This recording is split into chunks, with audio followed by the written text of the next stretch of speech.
It's Nicky. Welcome to September.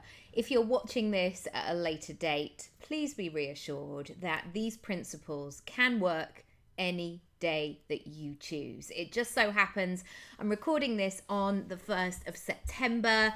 It's a really good date in my mind. My daughter has gone back to nursery today. My son will go back to school next week.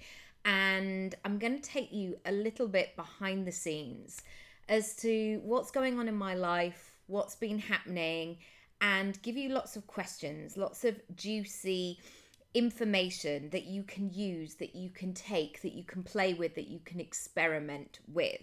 So I'm going to break this down into two parts, two videos, two podcasts, and you can digest it as and how you wish. So I wanted to begin with saying that today is September the 1st, and often around this time there is this conversation of back to school energy, which I love.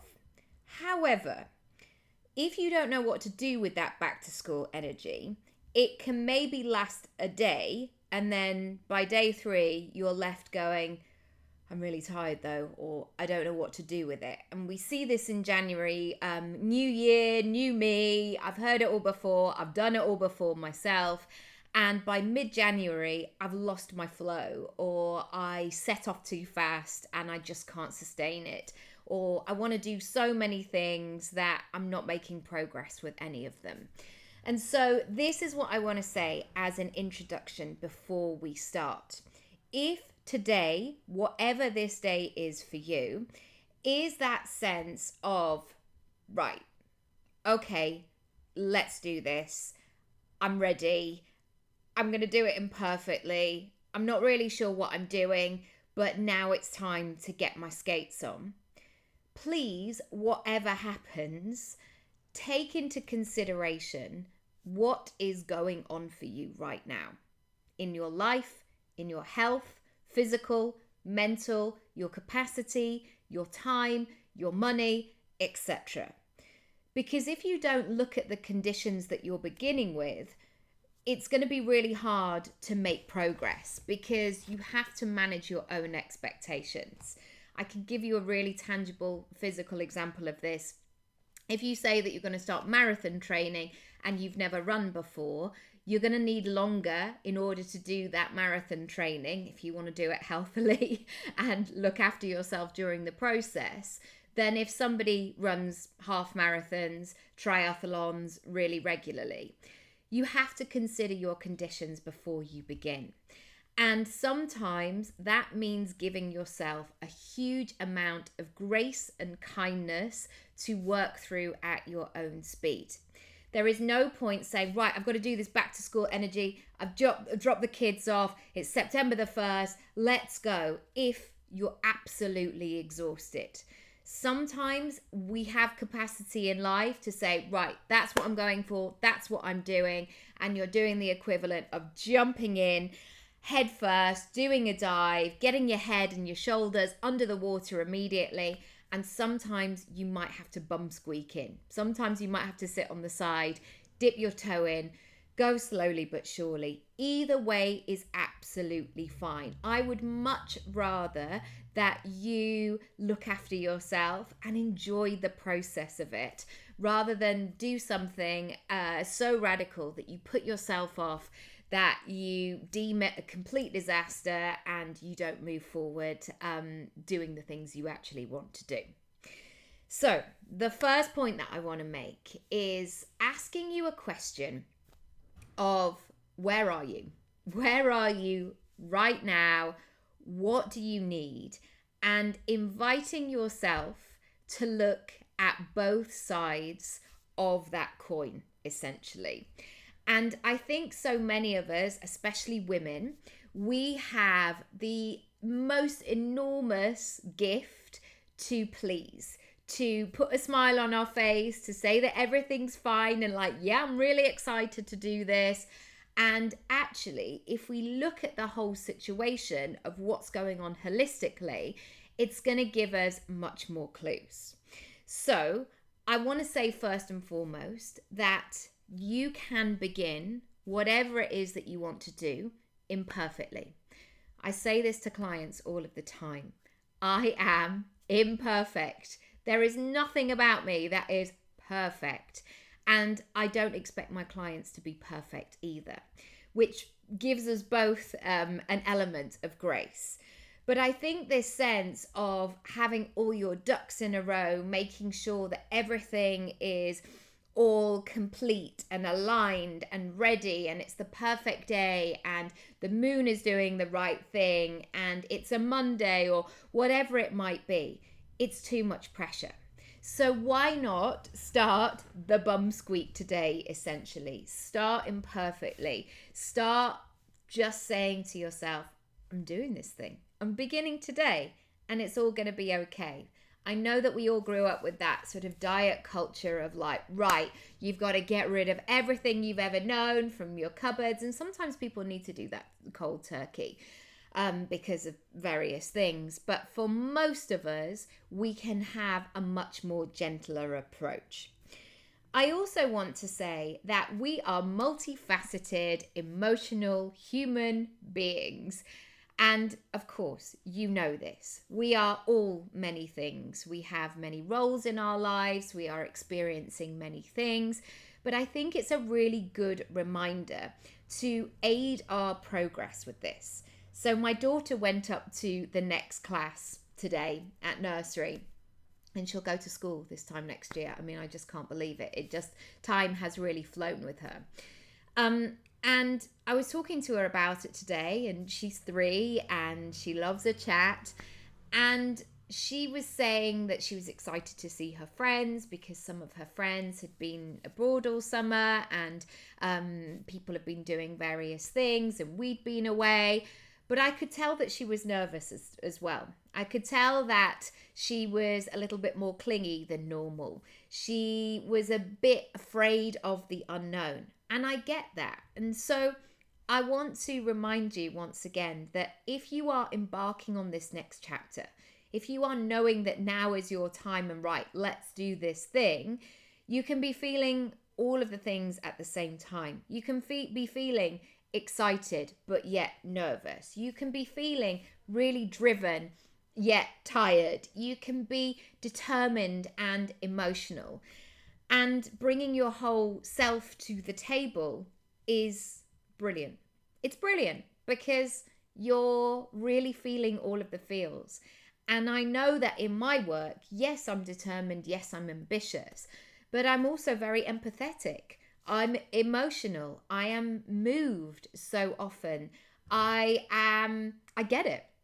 I get it. That's how I can say it in a nutshell.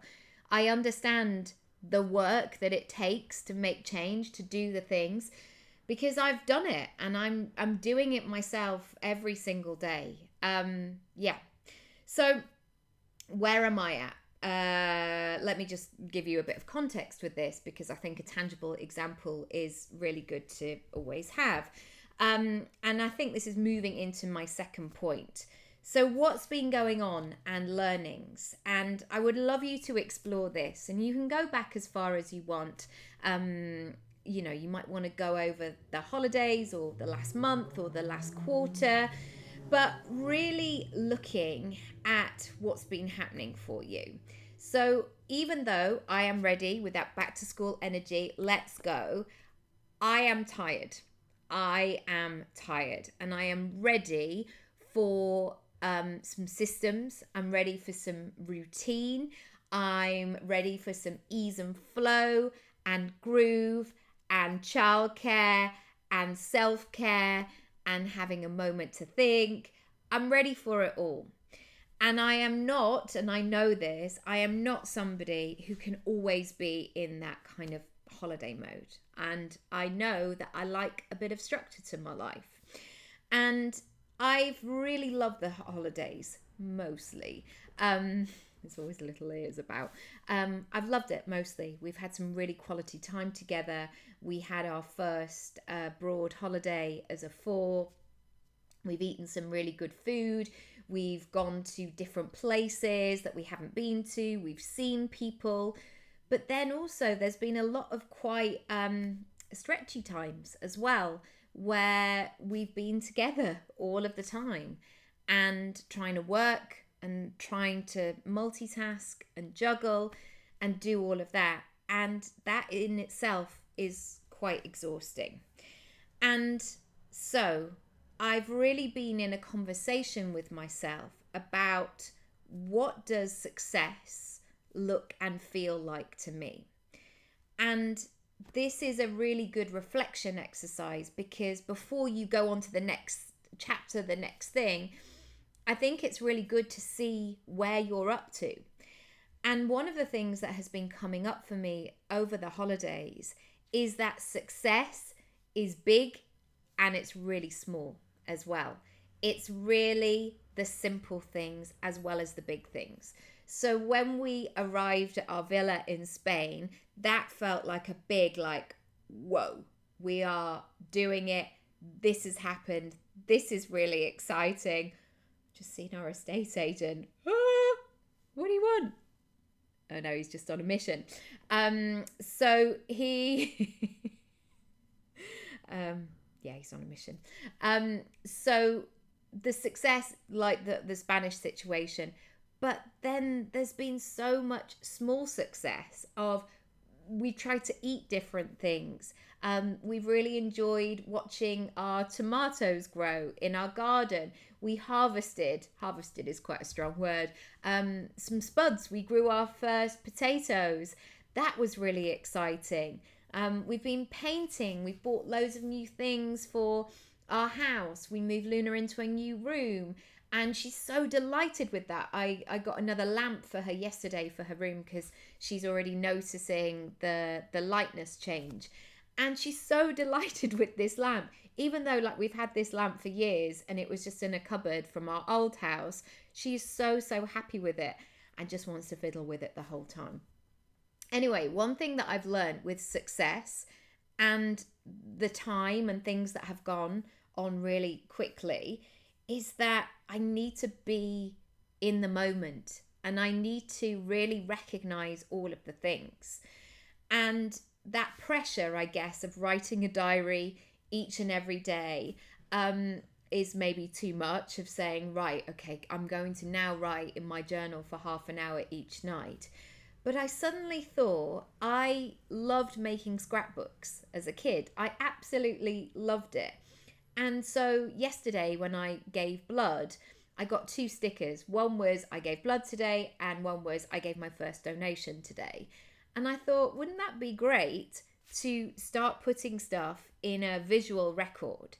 So getting photos from our holidays, so I could have the year of 22 in a scrapbook or something like that, and just take screenshots. I'm always taking screenshots and pictures on my phone and things like that. What if I actually printed them out? What if I put them in somewhere? And then of course I overcomplicated the system completely and I didn't need to.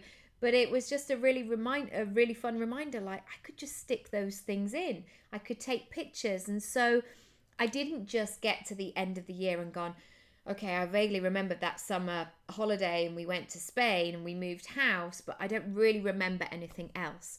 So I'm going to take pictures of things that I cook. I'm going to take pictures of the kids on the train or the tube or going somewhere and have that visual representation, because I would love to go back and look at those. So that's one thing that I'm going to do for sure.